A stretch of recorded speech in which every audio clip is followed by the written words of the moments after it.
I am officially running for President of the United States, and we are going to make our country great again. You've called women you don't like fat pigs, dogs, slobs, and disgusting animals.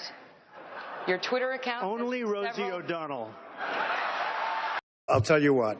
In the Middle East, we have people chopping the heads off Christians. We have people chopping the heads off many other people. We have things that we have never seen before as a group. We have never seen before what's happening right now. The medieval times, I mean, we studied medieval times. Not since medieval times have people seen what's going on. I would bring back waterboarding, and I'd bring back a hell of a lot worse than waterboarding.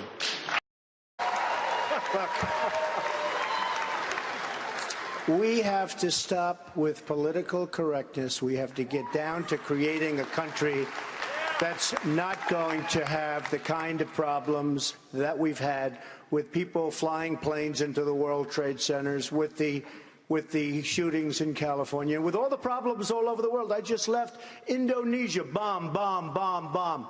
We have to find out what's going on. I said temporarily. I didn't say permanently. I said temporarily. And I have many great Muslim friends. And some of them, I will say not all, have called me and said, Donald, thank you very much. You're exposing an unbelievable problem, and we have to get to the bottom of it. And unlike President Obama, where he refuses even to use the term of what's going on, he can't use the term for whatever reason. And if you can't use the term, you're never going to solve the problem. My Muslim friends, some, said, thank you very much. We'll get to the bottom of it. But we have a serious problem. And we can't be the stupid country anymore. We're laughed at all over the world. We have tremendous has been just sucked out of our country by China.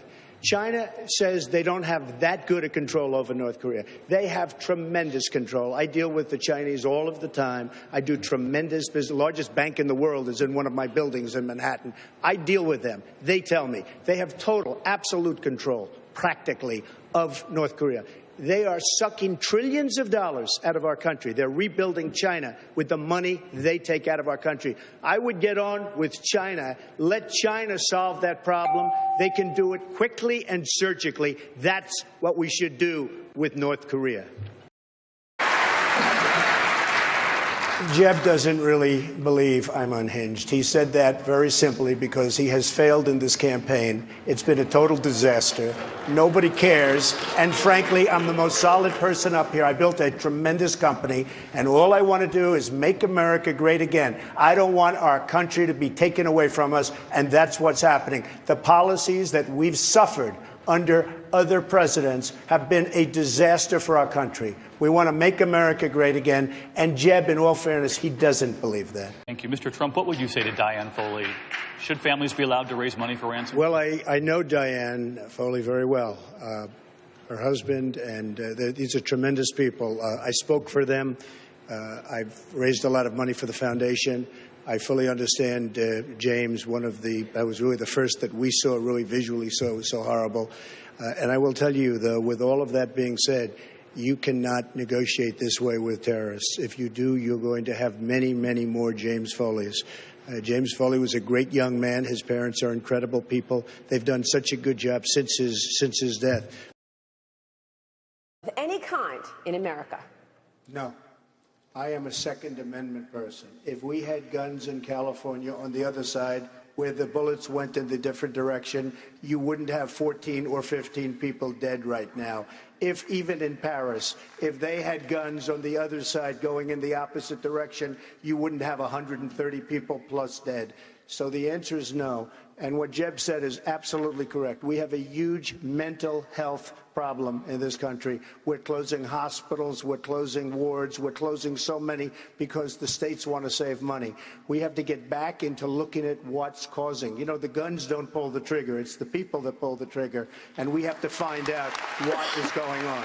We have to protect our Second Amendment, and you cannot do this. And certainly what Barack Obama was doing with the executive order, he doesn't want to get people together. You know, the old-fashioned way where you get Congress, you get the Senate, you get together, you do legislation. He just writes out an order, executive order. Not 35% tariff on Chinese goods. That's wrong. They were wrong. It's the New York Times. They're always wrong. Well, they were wrong. You never said because they provided what I said at an editorial remarks. I would use, they were asking me what to do about North Korea. China, they don't like to tell us, but they have total control, just about, of North Korea. They can solve the problem of North Korea if they wanted to. But they taunt us. They say, well, we don't really have control. Without China, North Korea doesn't even eat. China is ripping us on trade. They're devaluing their currency, and they're killing our companies. Thousands and thousands. You look at the number of companies and the number in terms of manufacturing and plants that we've lost, 50,000 because of China. So now, you never wait a minute. advocated putting a tariff on their We've lost goods to anywhere between 4 and 7 million jobs because of China. What I said this. We have very unfair trade with China. We're going to have a trade deficit of $505 billion this year with China. A lot of that is because they devalue their currency. What I said to the New York Times is that we have great power, economic power over China. And if we wanted to use that, and the amount, and where the 45% comes in, that would be the amount based on their devaluations that we should get, What I'm saying is this. I'm not saying we do it. But if they don't start treating us fairly and stop devaluing and let their currency rise so that our companies can compete and we don't lose all of these millions of jobs that we're losing, I would certainly start taxing goods that come in from China. Who the hell has to lose $505 billion a year? I'm sorry, sir. You lost me. But I do want to understand that. Oh, it's not that complicated, actually. Then I apologize. Okay. But then I want to understand. If you don't want a 45% tariff, you say that wasn't the figure, would you be open, or are you open to slapping a higher tariff on Chinese goods of any sort to go back at them? Okay, just so you understand, I know so much about trade with China. Carl Icahn today, as you know, endorsed me. Many businessmen want to endorse me. I know, but that's Carl said, no, but he's somebody that, these are the kind of people that we should use to negotiate. Not the kind of people that we have who are political hacks who don't know what they're doing, and we have problems like this. So these are the kind of people. We should use our best and our finest. All right, now, on that tariff, yes or no? No, here's what I'm saying. China... They send their goods in. We don't tax. They do whatever they want to do. They do whatever they do. Okay. When we do business with China, they tax us. You don't know it. They tax us. I have many friends that deal with China. They can't deal. Number one, they don't want the product. And when they finally get the product, it is taxed. And if you look at what happened with Boeing, and if you look at what happened with so many companies that deal. So we don't have an equal playing field. I'm saying absolutely. We don't have to continue to lose $505 billion as a trade deficit for the privilege of dealing with China. I'm a free trader. I believe it. But we have to be smart, and we have to use smart people to negotiate. I have the largest bank in the world as a tenant of mine. I sell tens of millions of dollars. I love China. I love the Chinese people, but they laugh themselves. They can't believe how stupid the American leadership is. So you're open to a tariff? I'm totally open to a tariff. If they don't treat us fairly, hey, their whole trade thing is tariff. You can't deal in China without tariff. They do it to us. We don't do it. It's not fair trade. Neil, let me say one thing about this. I'm a free trader. I supported NAFTA. I believe in the PTT because it's important those countries in Asia are an interface against. NBC Wall Street Journal just came out with a poll. Headline, Trump way up, Cruz going down. I mean, so you can't, they don't like the Wall Street Journal, they don't like NBC, but I like the poll. And frankly, it just came out. And in Iowa now, as you know, Ted, in the last 3 polls, I'm beating you. So, you shouldn't misrepresent how well you're doing with the polls. You don't have to say that. In fact, I was all for you until you started doing that, because that's a misrepresentation. Number one. Number two, this isn't me saying it. I don't care. I think I'm going to win fair and square. I don't have to win this way. Thank you. Lawrence Tribe and numerous from Harvard, said that there is a serious question as to whether or not Ted can do this, okay? There are other attorneys that feel, and very, very fine constitutional attorneys, that feel that because he was not born on the land, he cannot run for office. Here's the problem. We're running. He does great. I win. I choose him as my vice presidential candidate, and the Democrats sue because we can't take him along for the ride. I don't like that, okay?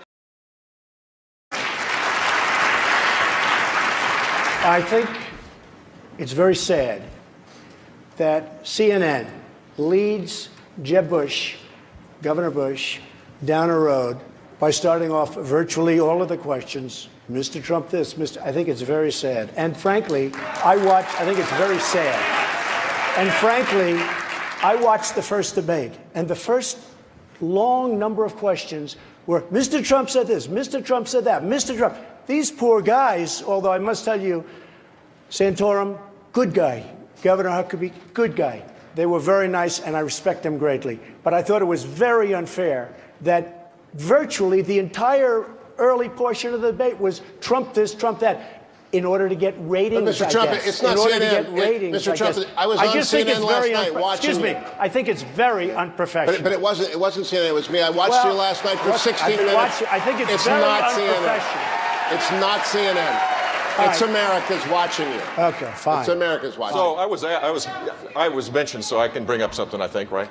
Look, the simple fact is, if you think this is tough and you're not being treated this fairly, isn't tough and easy. Imagine what it's going to be like dealing with Putin, or dealing with President Xi, Xi, or dealing with the Islamic terrorism that exists. This is a tough business to run for president. I know, you're a tough guy, Jeb. And we need to have a leader that is principled. You're never going to be president of the United States by insulting your way to the presidency. Let's see, I'm at 42 and you're at 3, so Doesn't matter. Far I'm doing better. Doesn't matter. So far I'm doing better.